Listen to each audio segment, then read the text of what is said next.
Always been a black sheep, living in a daydream, in too deep, in too deep. I'ma give you everything, I'ma give you everything, forever everything.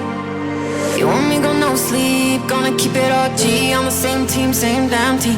Tell my body 6 feet, I'ma give you everything, forever everything. Hey guys, welcome back to my channel and welcome back to another adventure. We are currently in Tasmania. I know I always say I'm super excited for wherever we go, but I am super excited for this one. Unfortunately though, we went off to a bad start.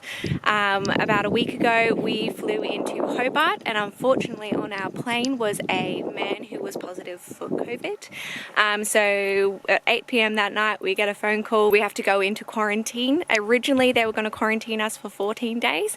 Thankfully, the Tasmanian government reviewed the case and they actually said we could quarantine for 5 days instead. The downside was that we quarantined for 5 days in a Britz Campervan. The whole story you can have a look at on my Instagram. If you find me at Danielle Cook, you can get the lowdown. There's a highlight reel. You can catch up on what we got up to for 5 days. I will not bore you with the details on here. But after 5 days quarantining in a camper van, we are finally free and we are out to see some of what we actually planned to. Unfortunately, we've lost about a week. We're going to miss out on seeing places around Hobart and Bruny Island. But I think there's still a fair amount that we're still going to be able to see in the next couple of weeks. So I'm so excited to be bringing you guys along, and if you're ready, let's see Tasmania.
It has been a really busy 3 days. We have basically made our way from Hobart, where we were quarantining, all the way out to the east coast, and as you would have seen, we went to Maria Island, as well as made our way out to Freycinet, which has been absolutely incredible. Like, couldn't have asked for a better start to seeing Tasmania. This morning we've woken up, we're just off Richardson's Beach in Coles Bay in Freycinet, and we're going to tackle Mount Amos. Now, I originally just wanted to do this hike because of the view, but since doing a little bit more research about it, apparently it is a fairly gnarly climb. So we're gonna go do that this morning, and hopefully we survive.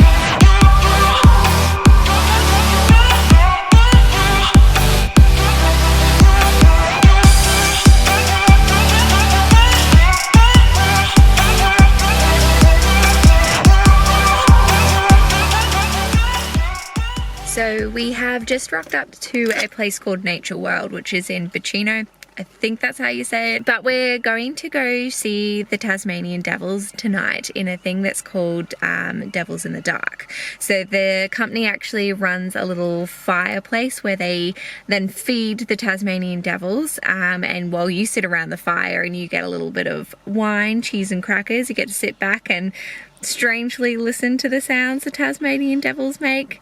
I don't know, I've never seen a Tassie devil in real life before, so I am really excited to be doing this evening. But yeah, bring you guys along.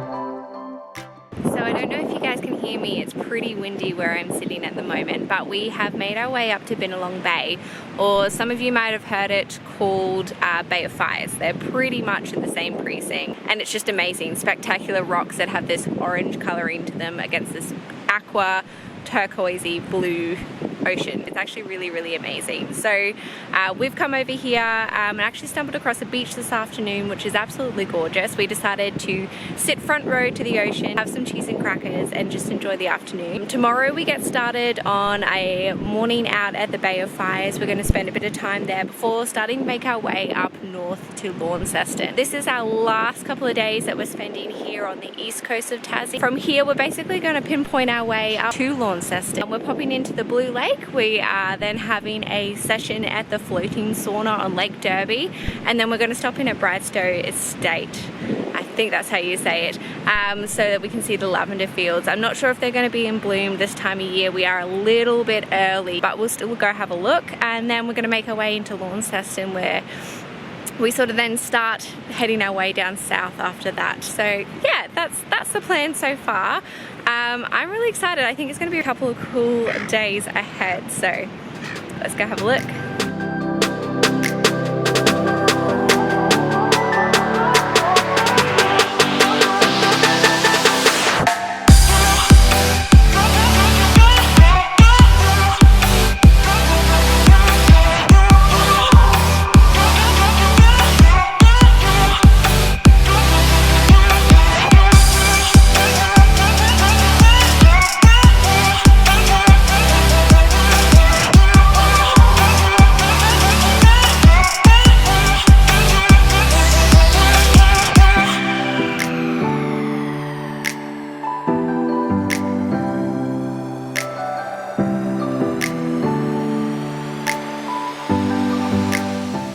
Okay, so we got a little tip on Instagram from someone I work with who was talking about penguin tour up at Low Head, which is actually only 45 minutes from Launceston where we're staying tonight. So we've decided, spur of the moment, to make a quick drive up to Low Head to go on a bit of a penguin tour.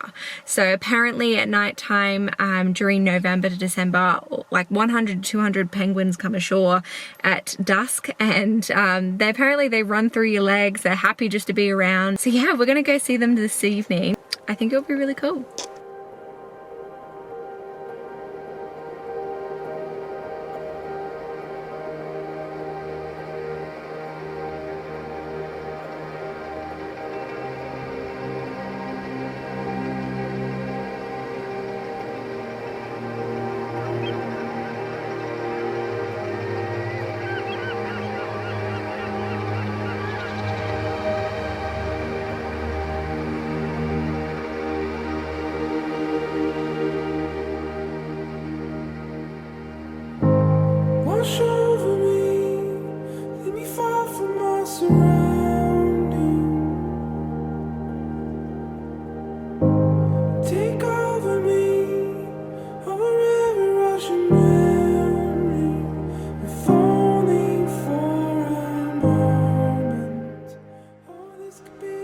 Okay, so we have arrived at a place called Eagle's Nest. We are staying at the Loft, which is absolutely amazing. We have just checked in and already this place is something else. I don't even know really how to describe it. I'm going to try and show you, but it's about an hour west of Launceston, and honestly, it's like staying on a farm. There's little animals everywhere. There is even a bunny, and they've just really thought of everything here. They've got everything that you need to eat, drink, relax. There's a spa bath on the deck that overlooks Mount Roland. It's just amazing. If you are coming out this way, I could highly recommend coming out to the Loft, to Eagle's Nest Resort, because this place is something else. Got my bathrobe on. I am ready to get into that spa bath.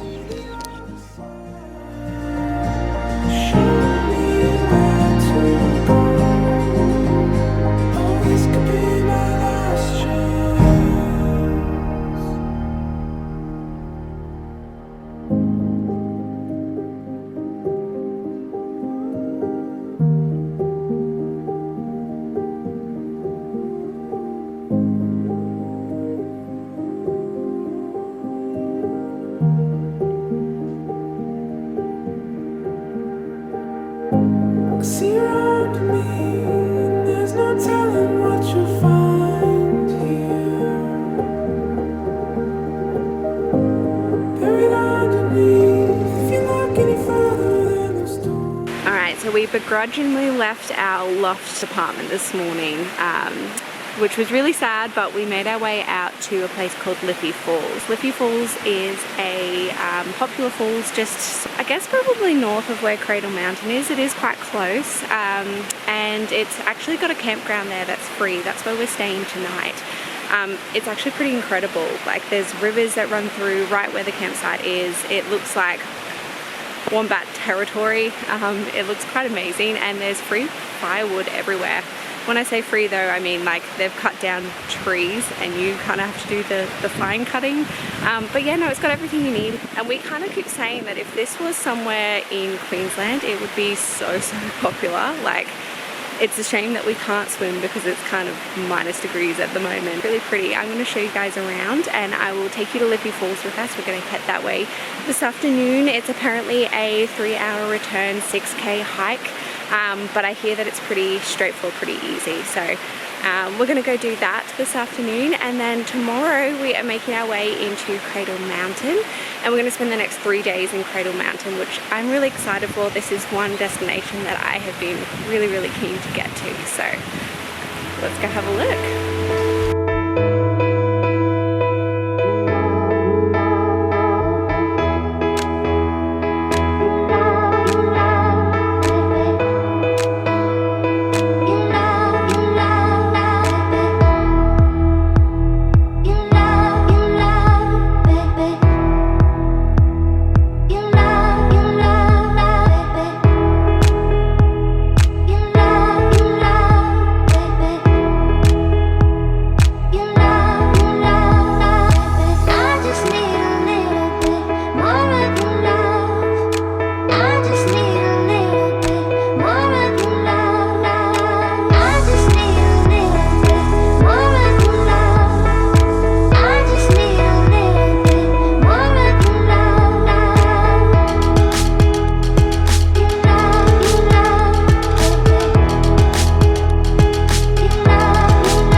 we left Cradle Mountain yesterday and we made our way all the way down to the bottom of really the Cradle Mountain and St. Clair National Park, and we've now entered Mount Field National Park. So it took us about a couple of hours, maybe 3 hours, 4 hours to get down to the bottom of the park, and just at the entrance of Mount Field National Park is a campground which we stayed at last night, which by the way is an amazing campground. It only costs you $20 for a powered site. There's water, there's amenities.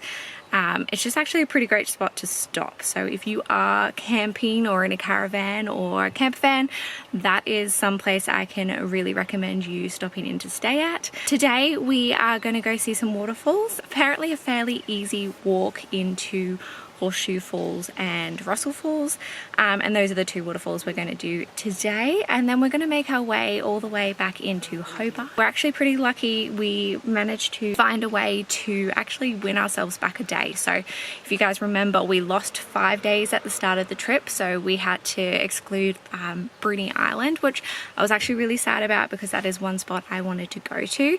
But yesterday, instead of stopping in Queenstown, we actually went all the way through to the national park, which means we've earned ourselves back a day. So we're actually going to get to do Bruny Island tomorrow, which I'm very, very excited about, and then Port Arthur on Thursday before we go home on Friday. So yeah, that's worked out really, really well. I think another thing that's really surprising is that it doesn't actually take that long to get from one place to the other in Tassie. I guess after we've done a couple of our NT trips where you're driving like 6-10 hours a day, driving, you know, 3 hours to get from one place to the other really doesn't take that long. That's the plan.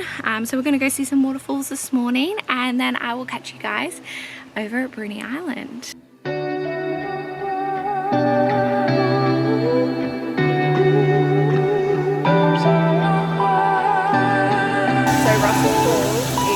Worth the short 20-minute walk in. Have a look.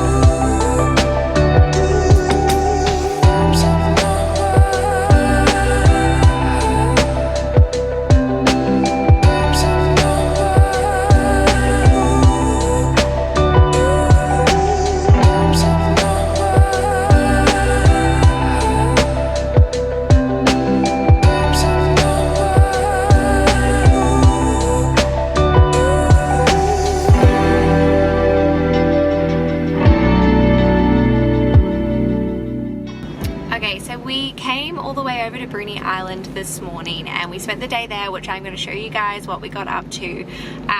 But I was really excited about going over to Bruny. However, when we got there, it's kind of not our cup of tea. I mean, there are some amazing things that you can do. These guys make great cheese, great wine, even pretty good chocolate. So there was enough to do. You can see penguins and seals, but we kind of ran out of things to do, and it's sort of like a nice little sort of sleepy seaside island that you would just kind of go over, take a good book, rent out a good Airbnb, and just relax. But that's not really kind of what we were planning on doing. So once we got over there, we kind of did the rounds, did a few things today, and we decided not to stay the night at Bruny Island. I think that it's definitely worth a visit. I just think if you are like us and you like to always be active and always doing things, then maybe Bruny Island needs to be just a day thing. But yeah, that's what we decided to do. So instead we are not staying at Bruny, and instead we're going to work our way around a couple of hours down to Port Arthur, because that is what we are doing tomorrow. So we thought we'd get a little bit of a jump start, we'd make our way down that way tonight so that we are up nice and early tomorrow, so we have a bit more time tomorrow at Port Arthur. And then that's our last day. So we're going to make the most of it.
So as you guys would have seen, we spent the whole day at Port Arthur Historic Site today, which was really, really cool. I definitely recommend visiting. There is so much history, so much that happened over the last couple of centuries, basically.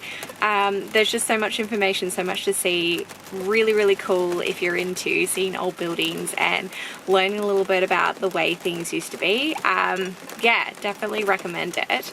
And then we kind of spent this afternoon, we went out to the Remarkable Caves, did a bit of a drive around, but we didn't get to do too much else. This afternoon a big storm has come over, so currently coming to you live from the back of the Britz Campervan because there is a little bit too much going on outside in terms of thunder, rain and lightning. We're hoping that it does clear up in the next hour or so, because we actually are heading back to Port Arthur where we are going to do a ghost tour. Now, I've heard that this tour is absolutely amazing, so I'm really looking forward to it, but I don't know how it will go if it keeps storming while we're there, so hang tight, let's see how we go.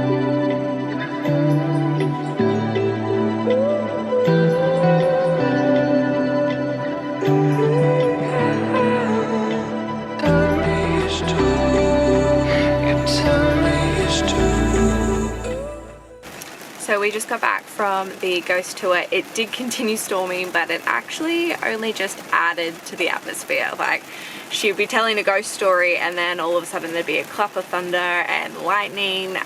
So it was actually pretty cool. We weren't allowed to film too much. Their reasoning was to do, they don't want too much copyright, but also that ghosts don't like to be filmed. So there wasn't that much to show you guys, but I can recommend that you book yourself in for a ghost tour. And if you can, do it before you actually see Port Arthur Historic Site in the daytime, because I feel like if you haven't already experienced what the buildings look like, the ghost tour would be just be so much more scary. So yeah, big thumbs up for that one. You guys should definitely check out the ghost tour at Port Arthur. Well guys, that just about brings us to the end of our Tassie trip. What didn't start off so great has actually ended in being a pretty amazing trip. We've seen some really cool places and I hope you guys have enjoyed coming along. If you do like this video, please don't forget to give it a big thumbs up and subscribe to my channel. If you're chasing more and want to know a little bit more about the places that we have visited, the itinerary, the places we've eaten, please jump on Instagram and find me at Danielle Cook. I'll leave a link below. I post daily and you can see all the updates in real life time. Follow along on the adventure. But at the moment we have just arrived back into Hobart. We are making our way up to Mount Wellington this afternoon for one last sunset up there to say goodbye to beautiful Tasmania, and then we will be jumping on a plane and heading back home to Queensland. Anyway guys, I will leave it there. I look forward to seeing you guys in the next adventure. See ya.